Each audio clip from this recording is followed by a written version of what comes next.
apparently it was Yorkshire Day this week, which really got me wondering what the origin story is for Yorkshire puddings. So in celebration of the UK's largest county, I've been looking into the origin story for Yorkshire pudding this week. So the first ever recorded recipe for Yorkshire pudding was written in the 18th century by a writer called Hannah Glasse, and she wrote a book called The Art of Cookery Made Plain and Easy. The 18th century had seen a big expansion of the middle classes, and people like Hannah Glasse saw this as a really good opportunity to create instructional guides for kitchen maids and servants, and basically any kind of reference book that saved the lady of the house trying to do too much micromanaging in the kitchen so she was freed up to do whatever she was doing. She even writes in her book about using plain language that the lower sort could understand. So yeah, she was very condescending. It's a really interesting book though. It contains the first ever reference to Indian curry in an English cookbook. It contains one of the first trifle recipes. So yeah, it's time to make Yorkshire puddings. So just for reference, if I were cooking a Yorkshire pudding recipe today using 4 eggs, that's the amount of milk I would use. However, this is how much milk that she's telling you to use for 4 eggs. So that's about 200 mils. This is a quart, which is essentially 2 pints. If I were a better baker than I am, I could probably tell you if that's gonna mean it over-rises, under-rises. I've got not the foggiest clue. What I can tell you is it's not gonna be normal. So once again, historical accuracy is gonna make me look like a really rubbish cook. Let's start with our 4 eggs. Oh no. Oh, it's a dodgy egg. Oh, that's completely gone off. This is going very well. Oh God, that stinks. Let's just see if all the rest of them are good. No, that's floating. I might have found what the problem is. So these went out on the 22nd of June and it's the 1st of August. Oh God, those eggs stink. We're gonna break for 5 minutes while I go to the shop. Right, take 2, back with eggs from the shop and cider because I need to settle my nerves now. All right, should we try that again? 4 eggs. Now I'm just gonna start adding enough flour to make the thick batter. It should also be said that while this was the first Yorkshire pudding recipe, the technique was known before this. If you go back in the cookbooks beforehand, there were recipes in the years before for something called dripping pudding, which is pretty much the same thing. So we've reached a point where we've actually got a decent consistency for Yorkshire pudding, in theory. The other thing she tells us to add is a pinch of salt. Put that to one side, drink. We've made our batter. The second line of the recipe tells us to make sure that we've got a good piece of meat on the fire. So here's our beef, sliding. Having put the stew pan on the fire, she tells us to pour the batter in, let it cook, crisp it up, flip it, and then let it cook underneath the beef with all the juices dripping down onto it. And there are a few problems here. First of all, I'm not gonna flip it. I've been doing this long enough to know it will go tits up. Plus, the whole reason for that is they would have been cooking with a fire and a single heat source underneath, so that's the only way they could have crisped it up on top. So I'm gonna stick a meat thermometer in there. So I'm gonna put this in the oven. Why didn't you work?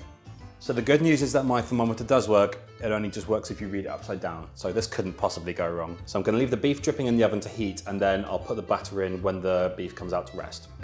This of course leaves me with a dilemma, because you cannot have Yorkshire pudding without sauce, and I'm gonna get no gravy off of that bit of beef, it's too lean.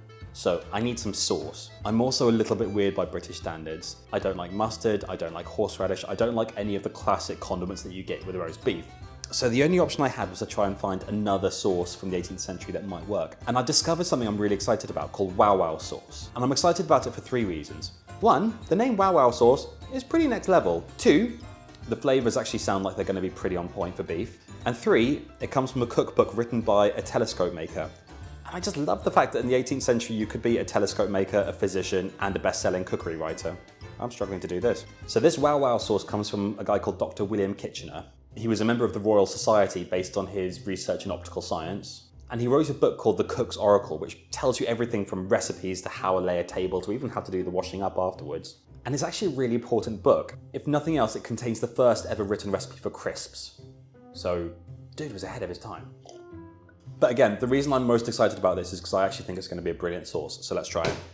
So he starts off the recipe for Wow Wow sauce by telling us to chop some parsley. I'm trying to be careful because parsley is the one herb that I have a fantastically bad strike rate for in chopping off my fingers.